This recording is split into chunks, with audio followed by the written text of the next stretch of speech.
Hey everyone, welcome back to my channel. So I have a little bit of a different video today. Today I wanted to kind of talk to you about my past and talk about how I used to eat and why my body is so toxic. So I have a second YouTube channel. The link is in the description box below. I started it a few months back and I just share natural healthy tips and stuff there. And I've been getting questions from this channel and from my other one kind of just on how my body got so toxic to begin with. So I kind of just want to talk about my past and kind of how I used to be and what has changed me. So if you like this video, stick around, and if it's not your thing, I am sorry. I just wanted to post it on this channel and not my other one because I've had a lot of questions from people following me on this channel about this topic, so I wasn't really sure where to post it, so it is going to be here, and I hope you guys enjoy.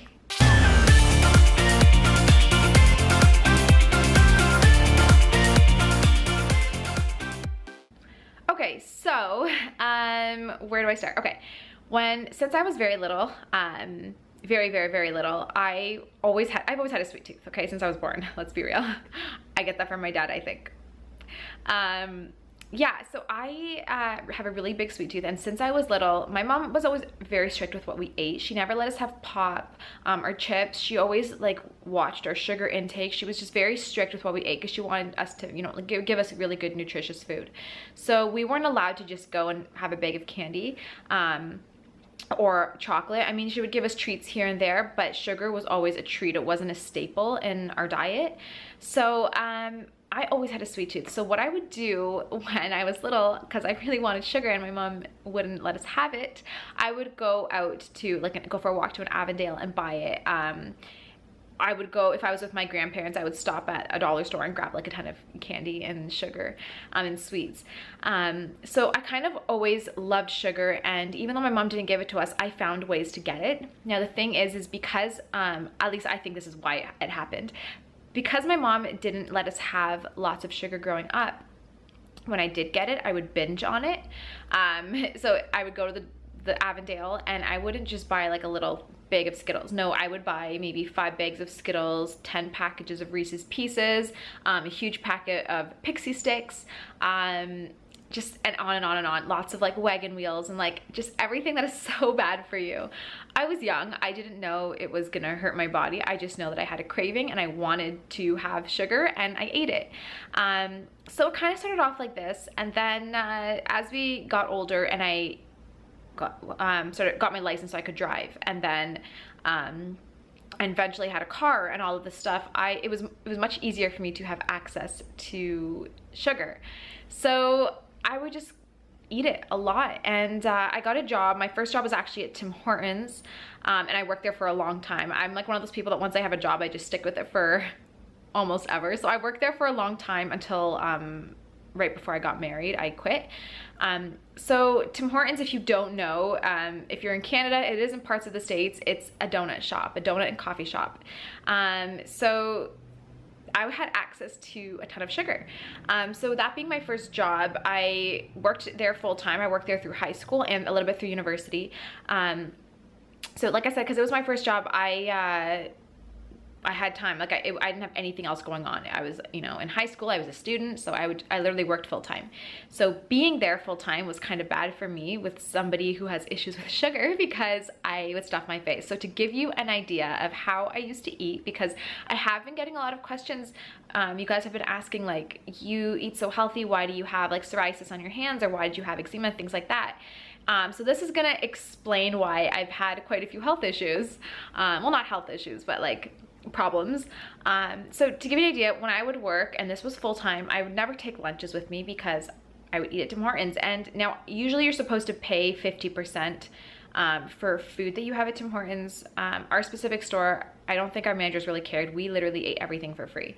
Tim Hortons also does provide donuts and Timbits for free to their employees. So I would work, and in one afternoon, say I worked a 3 to 11, in one afternoon shift, and I am not lying or exaggerating, this is exactly what I would eat. So while I'm waiting for my shift to start, I would go grab a donut and 2 cookies. And these donuts are sugar packed and they're huge and there's gluten and everything bad in there for you. So I'd have a donut, 2 cookies, and then while I'm waiting for my shift to start. And then my shift would start And I'd be, you know, every time I'd go to the back, I'd pop, you know, maybe 5-6 Timbits in my mouth, which are all glazed in sugar. And then I would have, walking out, and I'd see there's a, you know, the baker has fresh cookies. Another thing is I was actually the baker at Tim Hortons. I did all the baking, all the donuts, the Timbits, like everything is what I made. So I did work some storefront, but most of the time I was the baker. So when I wasn't the baker, when I was working in the front of the store, every time I went to the back to get a box of something, I would eat sugar. So by the end of my shift, I would have the equivalent of 6 big cookies. They were like big chocolate chip cookies. I would have a bagel or 2 now, because I was disgusting back then. I would have like maybe like this thick of salted butter and then this thick layer of cream cheese on my bagel. And then I would have probably 4 or 5 donuts, a pack of 20 Timbits, or as Americans call them, donut holes. I would have a big iced cap, which is basically just pure sugar and coffee. I would have, what else? A frozen lemonade, which is like a big one, apple juice, and on and on and on. Like I would just literally, I would eat more than that, but that's just like what I can kind of throw out there and think about. So I did eat pretty bad.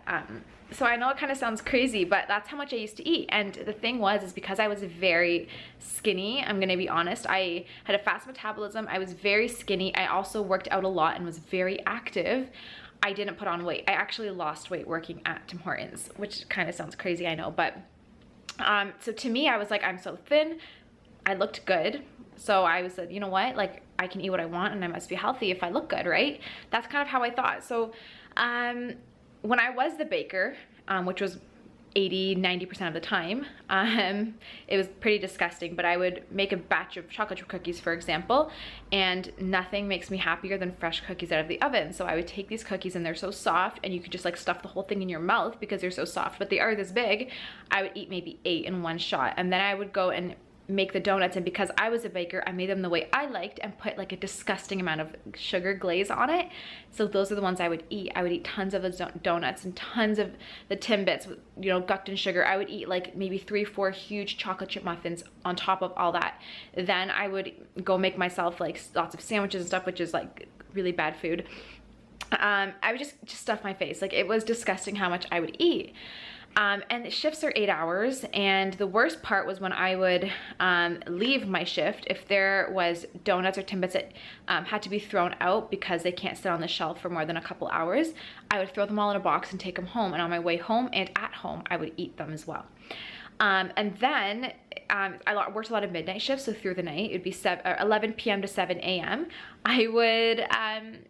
I would be like either baking or either way working, but because it's in the middle of the night, you don't have many customers coming in, I would just eat everything. And because we have to dump the entire showcase at the midnight shift and rebake everything fresh for the morning, I felt guilty for it going away, so I would stuff my face with it. So anyways, I don't want to make this video crazy long, but basically I had a very bad relationship with food. I would binge eat a lot. Like I said, was so skinny that I just didn't care. I ate whatever I wanted and I never gained a pound, so it didn't affect me. So I never obviously had issues with like anorexia or bulimia or anything. I just genuinely was thin, and like I said, I was very active and pretty fit, so I didn't put on weight. So I just ate what I wanted, and I had a really, really bad relationship with food. So this is kind of what started all my issues. I had severe cramping, so I had IBS. I didn't know that's what it was at the time, but from all the sugar and gluten and dairy and all that, you can kind of figure that out now anyways. So I had IBS, and I would be in the middle of a shift at work, or you know, in the middle of like an exam or class in university, and I would be peeled over on the floor in severe pain. My mom would have to come pick me up because I wouldn't even be able to take the bus. I wouldn't be able to drive. I couldn't do anything. Like I was in severe pain, so my mom would come and I would have to leave in the middle of a class or whatever. And I didn't know, and she kept saying, maybe you have food allergies. And I said, no way, I'm not allergic to anything. And like I just didn't want to, you know, believe it and whatever. So I just thought, you know, I have issues, and I just didn't know what it was. So I suffered with IBS and had all these issues for a long, long time. And then on top of that, that's when my eczema got really bad. So like I always had eczema when I was little because of the sugar, but it got really bad to the point where like my entire mouth was red, bright red. And then the psoriasis started. So all that stuff kind of just started, and I didn't know then that it was from all the sugar and dairy and gluten. But if you think about what I did to my body during that time, because I worked full time, I hardly had any good home cooked meals at home. My mom always insisted that we had salad and stuff, but that's when I was home. And I wasn't home a lot, I was out. And then between work and then university, when I was in university, I would eat chips and tater tots from the market and all of that kind of stuff, and sit in my class eating, you know, sugar and Skittles and stuff, because that's what was cheap, and that's what was easy to grab, you know, between classes. So that on top of Tim Hortons, I literally destroyed my body. So you can kind of imagine how much stress my body went through. Then on top of all that, it was just the stress of university that you know, put strain on the body. Sorry. So my body was under a ton of stress. I destroyed my body. And think about it now, it makes me really sad of what I did to myself. So when I was pregnant with John, I had a lot of cravings, and we lived beside a 7-Eleven. So it's basically just like a gas bar, but they have like a ton of like food and like really like Slurpees and slushies and whatever. So I would send my husband, and he would buy me like an extra large rainbow Slurpee that's pure sugar and food coloring, and I would drink that, and then I would crave a blueberry pie and eat an entire blueberry pie, and this is all in one day. And then I would eat half a tub of ice cream. And again, I looked so thin when I was pregnant. People couldn't even tell I was pregnant until like month 7 or whatever. I didn't document that pregnancy on this channel because this channel started after I had John, but I was very thin. So yeah, I just ate what I wanted, and then I would send my husband to Tim Hortons, and he would get me bagels and all that. Now this time I wasn't working at Tim Hortons anymore, but I still loved their food, and I still do to this day. It's my weakness. If I drive by a Timmy's, all I can think about are Timbits and donuts. It's disgusting, but it's just me. I love sugar. So I had a very unhealthy pregnancy, and I started developing a lot of issues. Like, John was fine, he was healthy. Myself, I was healthy, but I had a lot of issues like severe cramping, and that's when my eczema got really bad, and my psoriasis started showing up, all that stuff. And I obviously didn't know. So that's kind of what kick-started me into this whole health journey, was when I finally had enough. I went to see doctors, and they never suggested food allergies. I showed them my eczema or my psoriasis, and they just said, for my eczema, stop licking your lips. Which I don't lick around my lips. That's just weird. I never did that, but they would say stop doing that. Or they would say, you know, it's dermatitis, whatever that means. That's like a word for everything. And they would just give me some like creams and stuff. So I took a ton of antibiotics through all my pregnancies. I had to get my wisdom teeth removed because they were infected, and I couldn't get surgery during pregnancy, so they gave me antibiotics just to kill the bacteria, so I wouldn't be in so much pain until I could have my teeth removed. So I just had a lot of antibiotics on top of that, so I had absolutely no good probiotics in my body. So I had severe IBS, didn't know it was IBS at the time, and I just had enough. The doctors weren't helping, and I said, you know what, like, I just need to figure out what's going on my own. So I was pregnant with Aaron when I kind of just started doing my own research. That's when I found Dr. Axe, and he really opened my eyes to a whole different lifestyle, a whole new world to me of medicine. And I was, you know, just like really, it was a lot of information taken at the time, but I learned a lot, and now I'm here today, working so hard to rebalance my body, to help my body be able to flush toxins out correctly, to heal the psoriasis. And it's been going really well. Like, my hands used to be a lot worse, and my lips are completely cleared up. So it's been going really well, but it's definitely like, it was years and years and years and years, like over 9 years of treating my body terribly, to just starting out now, so trying to be good. So I know it's gonna take time, but I kind of wanted to share that, you know, past with you. Now I have a whole different relationship with food. So I used to, like I said, binge eat a lot, and just, to me, food wasn't fuel. I didn't use food for energy or fuel. I used food as like a coping mechanism for stress and anxiety and depression. So that's kind of how food was to me. It was just something that was like, I'm bored, I eat. I'm stressed, I eat. I'm upset, I eat.